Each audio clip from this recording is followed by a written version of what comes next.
We're back at it again with a Snicker of Magic by Natalie Lloyd. We are on chapter 26, I believe. So there's 2 more chapters left. I forgot to do the intro and outro to the last 3 videos, but I will remember it this time. Maybe you should let me drive, Cleo, Day Grayson said to my aunt as she swerved the Jalpino out onto the main road. We were all packed in tight. Cleo, Day, Franny, Boney, Jonah, Toast, and me. It was Jonah's idea to bring the musicians along with us, just in case Mama left before the curse was broken. Mama left. She really left. What if she's gone? I asked as Cleo came to a screeching halt at Midnight Gulch's only stoplight. We'll find her, Cleo said, clutching the steering wheel. I don't have my suitcase, Franny rubbed her eyes. I forgot to bring it. You won't need it, Cleo said, but she wouldn't look back at us. Day Grayson said, Cleo, let me drive. Day, Cleo hollered. How long does this infernal red light last? I'm gonna be carsick, Toast groaned. Jonah raised his hand. We might need a lead barf bucket. Why are you raising your hand? I asked. We're not in class.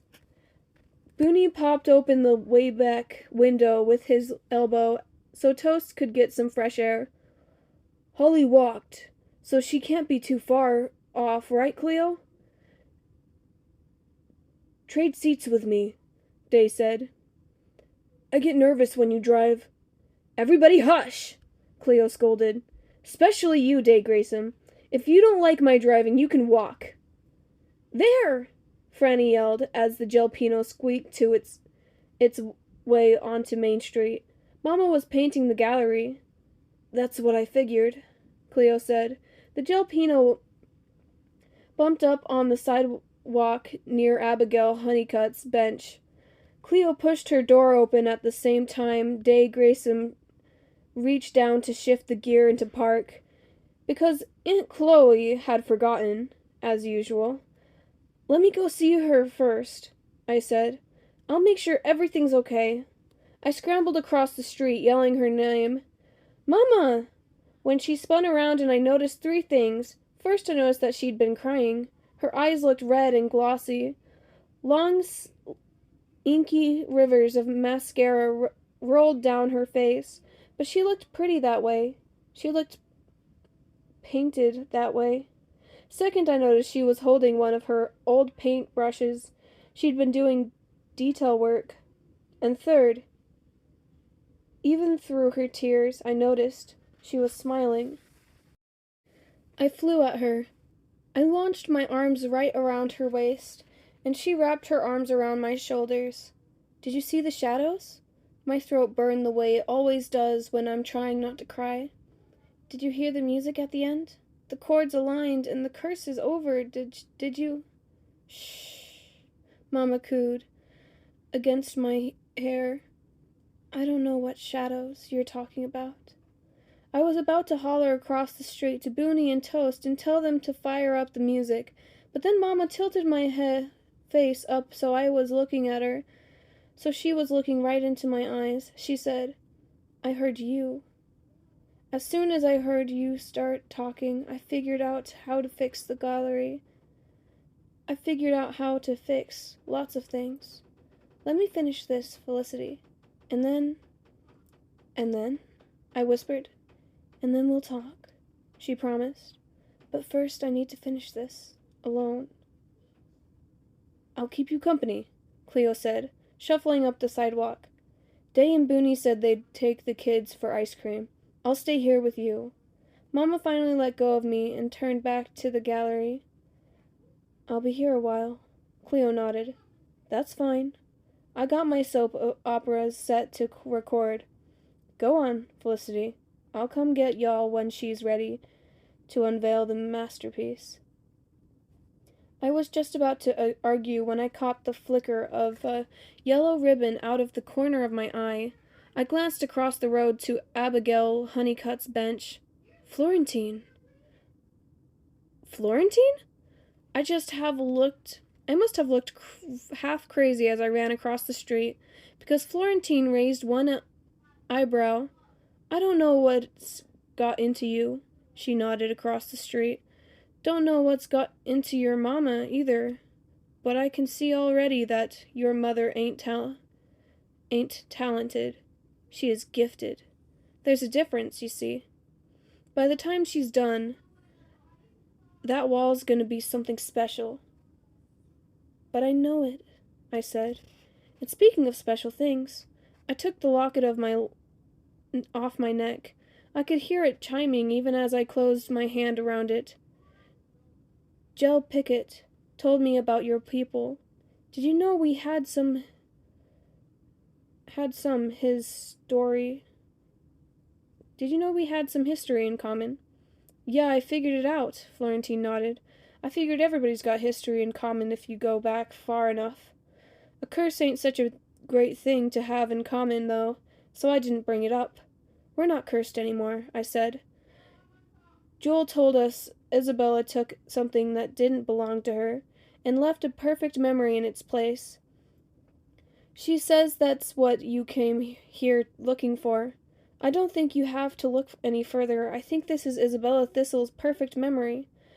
I'd never seen Florentine's eyes shine like they did when I dropped that cold locket into her hand.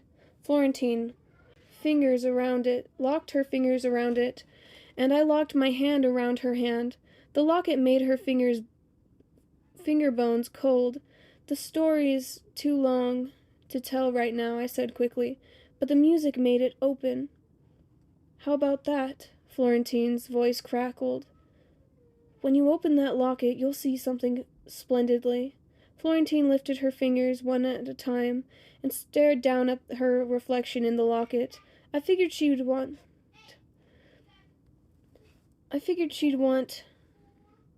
to be alone when she saw Isabella's memory for the first time, so I stood and began to make my way back towards the jalapeno. My chest felt funny without the locket pressed against it. It was just a pendant, just a tacky little snicker of magic that weighed next to nothing. But it was strange not carrying it. That reminded me. Florentine, I turned and said, why don't you let me get rid of those burdens for you? If you're ready to put them down, I mean. At first I thought Florentine might just keep the burdens with her. She'd been packing them around for so long. I knew it'd be hard to let them go. But then very slowly she shrugged off the strap around her shoulder and nodded to me. When I reached for the bag, her bony fingers clutched my wrist. Let me take them, I whispered.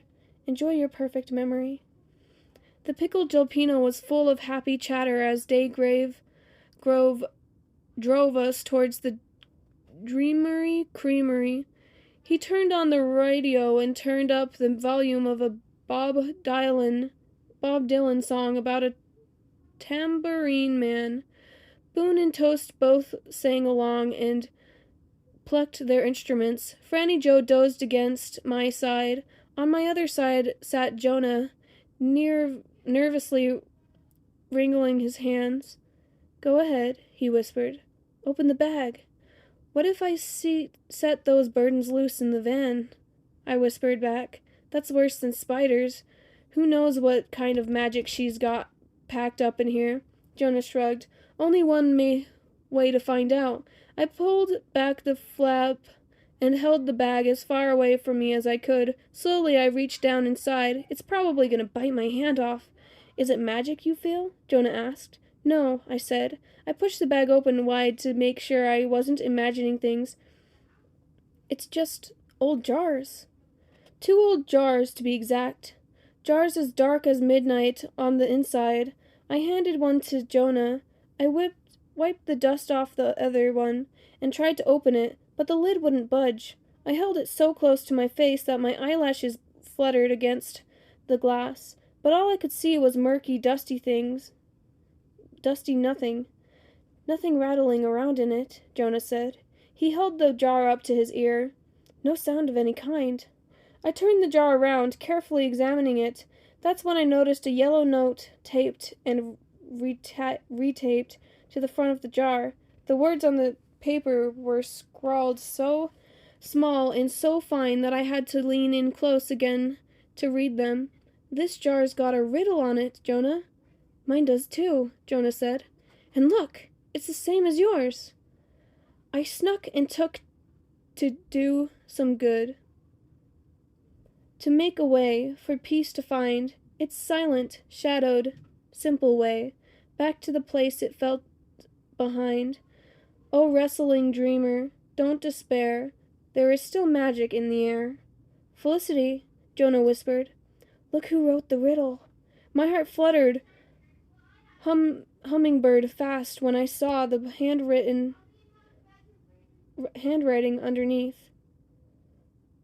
Thistle, September 15th, 1910. So that's the end of chapter 26. Next time we'll be doing chapter 27. That'll be the last one for this series. So, see you all then. Like, subscribe, do what you do, and have a great day. Bye-bye!